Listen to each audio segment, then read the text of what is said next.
Hello students, welcome to online botany classes. I am Dr. Manjulata Joshi, Assistant Professor in Government PG College, Uttarkashi.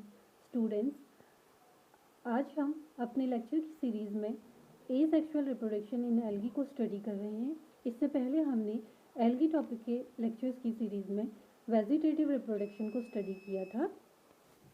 So let's start our lecture. सबसे पहले हम देखते हैं reproduction क्या होता है. Reproduction is a biological process by which new individual organism offsprings are produced from their parents. तो इसमें क्या होता है रिप्रोडक्शन में, पेरेंट्स से एक नई ऑफ स्प्रिंग का जनरेशन होता है. Reproduction is a fundamental feature of all known life. Each individual organism exist as the result of reproduction. तो रिप्रोडक्शन की 3 फॉर्म हमने पहले भी आपको बताई, vegetative, asexual and sexual reproduction, जिसमें पिछले लेक्चर में हमने वेजिटेटिव रिप्रोडक्शन को स्टडी किया है.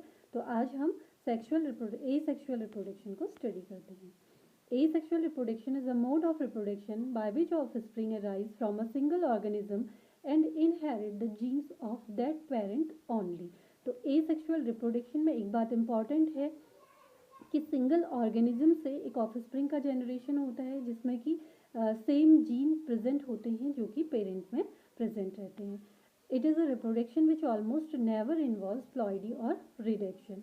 The offspring will be exact genetic copies of the parent except in the specific cases of automixis. तो इस तरह की जो ऑफस्प्रिंग्स बनती हैं उनमें क्या होता है, एग्जैक्ट जेनेटिक कॉपीज होती हैं वो अपने पेरेंट्स की. अ मोर स्ट्रिगनेंट डेफिनेशन इज एगैमोजेनेसिस. इसको क्या कहा जा सकता है, एगैमोजेनेसिस भी कहा जा सकता है. इट मीन्स कि जिसमें गैमेट्स इन्वॉल्व नहीं है, दैट इज कॉल्ड एगैमोजेनेसिस. तो इसमें क्या होता है, जो गैमेट्स हैं उनका फ्यूजन नहीं होता है. Usually the protoplast of a cell divides into several protoplasts and thereafter they escape from the mother and develop into new plants. तो asexual reproduction में क्या होता है, मेनली क्या प्रोसीजर है इसका, कि इसमें जो प्रोटोप्लास्ट होता है सेल का वो डिवाइड हो जाता है सेवरल प्रोटोप्लास्ट में और बाद में ये क्या कर जाते हैं, मदर सेल से एस्केप कर जाते हैं और एक नए प्लांट का फॉर्मेशन करते हैं. Asexual reproduction is the primary form of reproduction for single-celled organisms such as the Archaeobacteria, Eubacteria and Protists. Many plant and fungi reproduce asexually as well. Asexual reproduction takes place by a variety of spore formed in different algae. तो asexual reproduction में important क्या चीज़ है कि इसके अंदर बहुत सारे spores का फॉर्मेशन होता है. डिफरेंट टाइप्स की एल्गी में डिफरेंट तरह के स्पोर्स का फॉर्मेशन होता है जिनके द्वारा कि ये क्या करते हैं, एसेक्सुअल रिप्रोडक्शन को शो करते हैं. तो अब इन स्पोर्स को हम एक एक करके स्टडी करते हैं, जिसमें सबसे पहले आता है जू स्पोर्स. जू स्पोर्स जो है वो बहुत कॉमन मेथड है एसेक्सुअल रिप्रोडक्शन का. तो इसमें क्या होता है, जो ओल्डर फिलामेंट होते हैं उनकी सेल्स पे जू स्पोर्स का फॉर्मेशन होता है. The cytoplasm divides to form zoospores which are escaped from the mother cell. तो साइटोप्लाज्म डिवाइड होकर क्या करता है, जू स्पोर का फॉर्मेशन करता है. बाद में ये जू स्पोर मदर सेल से क्या कर जाते हैं, एस्केप कर जाते हैं. They are always formed in favourable condition. जो जू स्पोर्स का फॉर्मेशन होता है जब फेवरेबल कंडीशन होती है तो इस तरह से एल्गी जो होती है एसेक्सुअली रिप्रोड्यूस करती है जू स्पोर्स के द्वारा. और जू स्पोर्स में एक बात ध्यान रखने की है कि इसके जो जू स्पोर्स जो होते हैं वो हमेशा क्या होते हैं, मोटाइल होते हैं. इट मीन्स कि इनमें क्या होते हैं, फ्लैजिला प्रेजेंट होते हैं. अब फ्लैजिलेट स्पोर्स होंगे इसीलिए इनको क्या कहा जाता है, मोटाइल स्पोर्स कहा जाता है. तो इनमें फ्लैजिला की प्रेजेंस के अकॉर्डिंग इनको डिफरेंट टाइप में डिवाइड किया गया है, जिसमें पहला होता है by flagellate, quadri flagellate and multi flagellate. तो बाई फ्लैजिलेट मीन्स 2 फ्लैजिला जिसमें प्रेजेंट होंगे, क्वाड्री फ्लैजिलेट 4 फ्लैजिला होते हैं और मल्टी फ्लैजिलेट मीन्स बहुत सारे इसमें फ्लैजिला होते हैं. जैसे मल्टी फ्लैजिलेट का एग्जाम्पल वाउचेरिया और ऊडोगोनियम है. तो इस तरह जू स्पोर्स के द्वारा क्या करते हैं, एल्गी में एसेक्सुअल रिप्रोडक्शन शो होता है. यहाँ पे जूस पोर्स दिखाए गए हैं. इनमें देखो डिफरेंट जूस पोर्स है. एक सेल के अंदर क्या हो रहा है, जूस पोर्स का फॉर्मेशन हो रहा है और फिर बाद में ये जो सेल है इसमें से जूस पोर्स क्या हो जाते हैं, बाहर लिबरेट हो जाते हैं और इनमें फ्लैजिला का डेवलपमेंट होता है. फ्लैजिला के द्वारा ये क्या करते हैं, मूवमेंट शो करते हैं. तो इस तरह से जूस पोर्स के द्वारा इसमें रिप्रोडक्शन होता है. Zoospores are naked protoplasmic bodies which move by means of flagella और सीलिया। तो ये जो स्पोर्स जो होते हैं वो क्या है, नेकेड प्रोटोप्लाज्मिक बॉडीज़ हैं। ये इंपॉर्टेंट टर्म है कि जो स्पोर्स क्या होता है, नेकेड प्रोटोप्लाज्मिक बॉडीज़ होते हैं जो कि क्या कर रहे हैं, फ्लैजिला के द्वारा या सीलिया के द्वारा मूवमेंट शो कर रहे हैं। तो इसका एग्जाम्पल मैंने आपको बताया, जैसे यूलोथ्रिक्स है, वाउचेरिया है, ओडोगोनियम है, ये क्या है आपके जूस्पोर्स के द्वारा एसेक्सुअल रिप्रोडक्शन शो करते हैं। नेक्स्ट स्पोर्स में आता है एप्लेनोस्पोर। एप्लेनोस्पोर का मतलब होता है कि नॉन मोटाइल, यानी कि जिसमें फ्लैजिला प्रेजेंट नहीं होगा। बाकी ये जूस्पोर्स की तरह सिमिलरिटी दिखाता है, बस इसमें क्या नहीं प्रेजेंट है, फ्लैजिला नहीं प्रेजेंट है, इसलिए इसको क्या कहा जाता है, एप्लेनोस्पोर्स कहा जाता है। Motile phase of zoospore is eliminated, the bodies are called aplanospore. तो जूस्पोर की जो मोटाइल फेज है वो एलिमिनेट हो जाएगी, तो इस फॉर्म को क्या कहा जाता है, एप्लेनोस्पोर कहा जाता है। The aplanospore are produced when there is a lack of sufficient water. एक चीज़ और रिमेंबर रखना कि जो एप्लेनोस्पोर हैं वो हमेशा अनफेवरेबल कंडीशन में ही बनते हैं। फेवरेबल कंडीशन में जूस्पोर्स का फॉर्मेशन होता है, और एप्लेनोस्पोर फिर क्या करते हैं, जब सफिशिएंट वाटर नहीं है, लैक ऑफ सफिशिएंट वाटर है, तो उस कंडीशन में क्या होगा, एप्लेनोस्पोर का फॉर्मेशन होता है। These are covered by a thin wall but do not possess flagella like the zoospores. They also germinate directly to give rise to new plant. ये क्या करते हैं, फिर डायरेक्टली जर्मिनेट कर जाते हैं एप्लेनोस्पोर, एक नए प्लांट को जर्मिनेट करते हैं। यहाँ पे डायग्राम में दिखाए गए हैं एप्लेनोस्पोर, इनमें फ्लैजिला प्रेजेंट नहीं है और ये नॉन मोटाइल कंडीशन में रहते हैं। इनसे क्या होता है, नए प्लांट बॉडी का डेवलपमेंट हो जाता है। Third one is hypnospores. Actually they are very thick walled एप्लेनोस्पोर्स।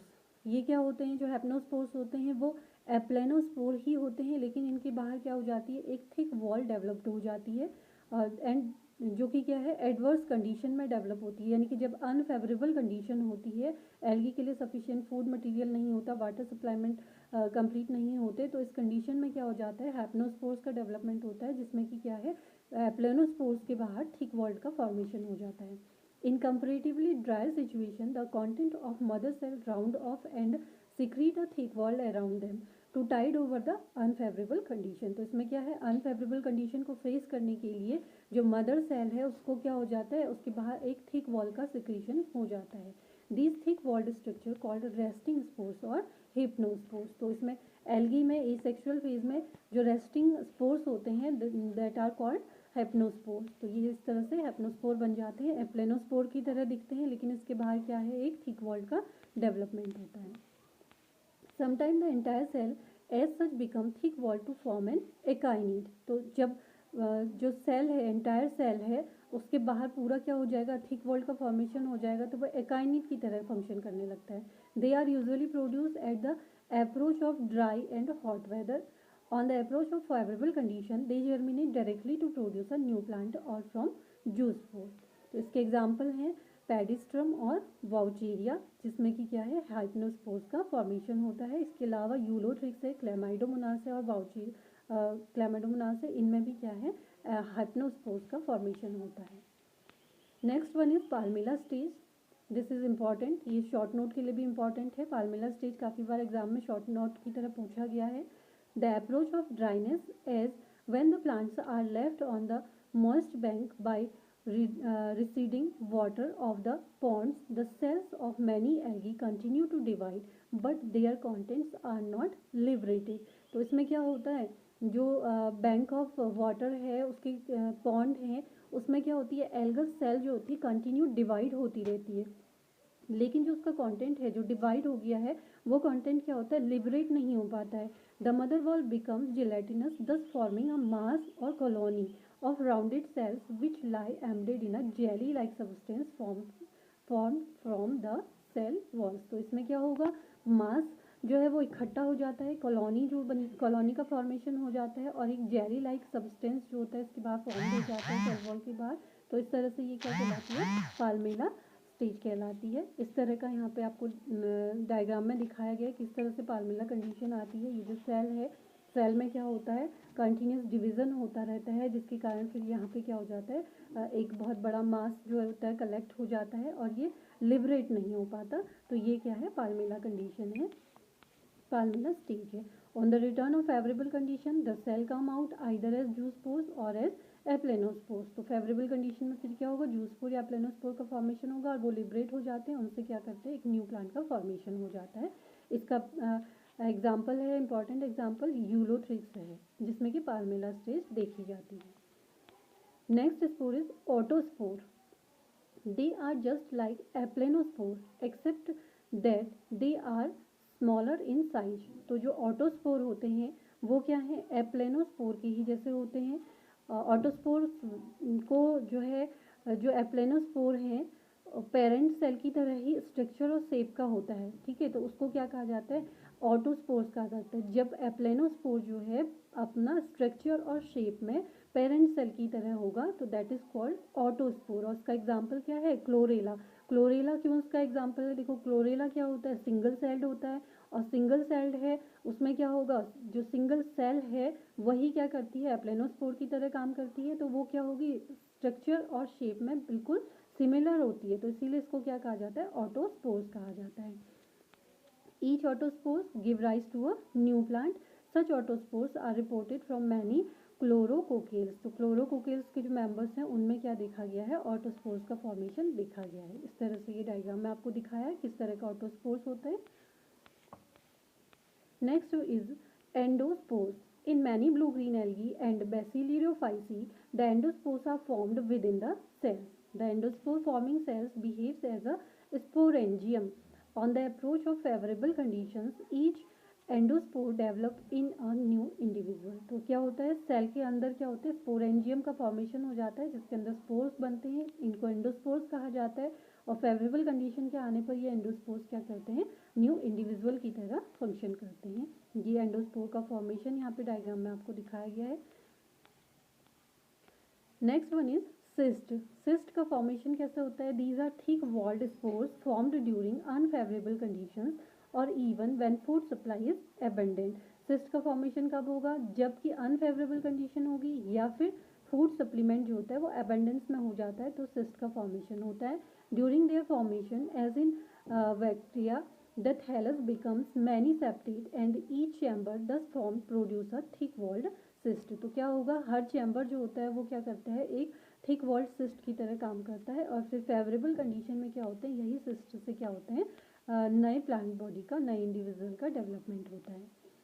Sometime the cyst may be formed in rhizoids as in Botrydium when they are called rhizocyst. तो जब राइजोसिस्ट, बॉट्रियम एक स्पीसीज है जिसमें क्या होता है, राइजोइड्स में सिस्ट का फॉर्मेशन हो जाता है, तो इसको क्या कहा जाता है, राइजोसिस्ट कहा जाता है। Sometimes a cyst may divide further to form a number of microcyst. तो क्या होगा, सिस्ट भी अगर डिवाइड हो जाती है तो दैट आर कॉल्ड माइक्रोसिस्ट। तो ये आज हमने क्या पढ़ा, एल्गी में एसेक्सुअल मीन्स ऑफ रिप्रोडक्शन को स्टडी किया। किस तरह से एल्गी में स्पोर्स के द्वारा एसेक्सुअल रिप्रोडक्शन होता है, यह हमने इस लेक्चर में स्टडी किया था। आई होप कि आप इस लेक्चर के द्वारा एसेक्सुअल रिप्रोडक्शन को अच्छी तरह समझ गए होंगे। Thanks for watching.